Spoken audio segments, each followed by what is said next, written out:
Good morning बच्चों। आज हम कक्षा 10 काव्यखंड पार्ट 3 देव को पढ़ेंगे। पहले हम इनके प्रश्न उत्तर को पढ़ेंगे और बाद में इसका एक पद पढ़ेंगे। चलिए प्रश्न उत्तर पढ़ते हैं। पहले प्रश्न उत्तर।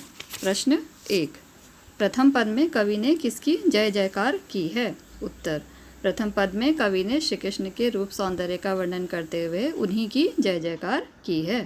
प्रश्न 2, वसंत की शोभा कौन बढ़ा रहा है? उत्तर, वृक्षों की डालियों का झूला बनाकर उस पर नई कोमल कोपलों का बिछौना बिछाया हुआ है और सुंदर फूलों के वस्त्र बसंत के सुंदर शरीर की शोभा को और बढ़ा रहे हैं।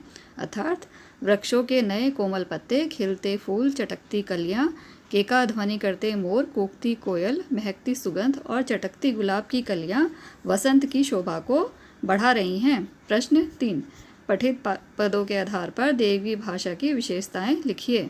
उत्तर, देव की काव्य रचनाएं ब्रज भाषा में मिलती है। हम कह सकते हैं कि देव की भाषा साहित्यिक ब्रज भाषा है।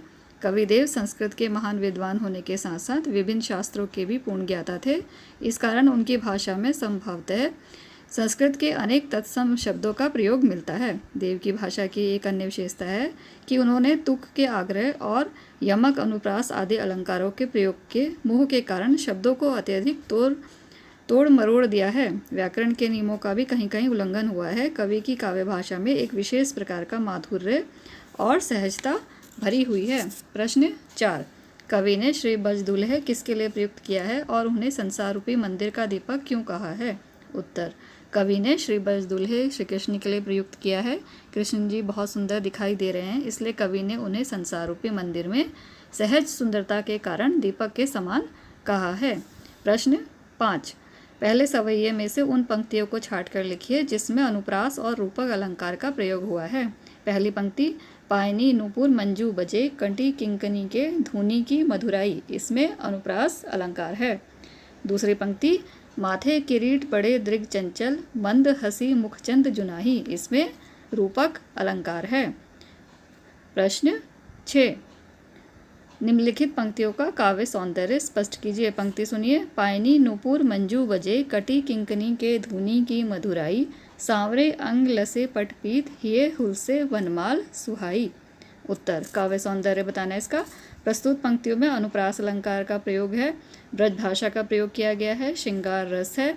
नाद सौंदर्य अथवा ध्वनि सौंदर्य के लिए कवि ने जिन शब्दों का चयन और प्रयोग किया है उनसे कवि का काव्य कौशल अपनी श्रेष्ठता प्रकट करता है। अब हम पढ़ेंगे इनके देव के सवैया। सवैया का जो पहला पद है उसे आप अपनी किताब में देखिए। पहला पद मैं पढ़ रही हूँ। पायनी नूपुर मंजू बजे, कटी किंकनी के धुनी की मधुराई, सांवरे अंग लसे पटपीत, हिये हुलसे वनमाल सुहाई, माथे किरीट बड़े दृग चंचल, मंद हसी मुखचंद जुनाही, जय जग मंदिर दीपक सुंदर, श्री ब्रजदुल्हे देव सहाई। पहली पंक्ति को देखेंगे, इसके अर्थ को देखेंगे। पायनी नूपुर मंजू बजे, कटी किंकनी के धुनी की मधुराई। कवि देव कहते हैं कि जिनके चरणों में बंधे हुए नुपुर यानी घुंघरू मधुर ध्वनि के साथ बजते हैं और कमर में शोभित करधनी के छोटे छोटे घुंघरुओं की ध्वनि भी अत्यंत आकर्षक और मधुर है। सांवरे अंग लसे पटपीत, हिये हुलसे वनमाल सहाई।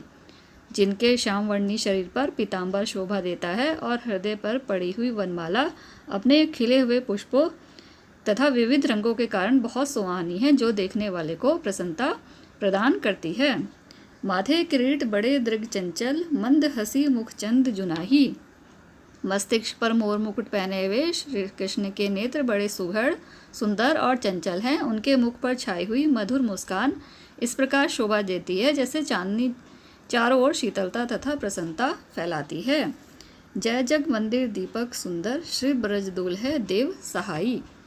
इस प्रकार श्री कृष्ण जो संसार रूपी मंदिर में अपनी सहज सुंदरता के कारण दीपक के समान हैं, जो ब्रज के सर्वश्रेष्ठ नायक हैं, वे कवि देव के सहायक हो, उनकी जय हो।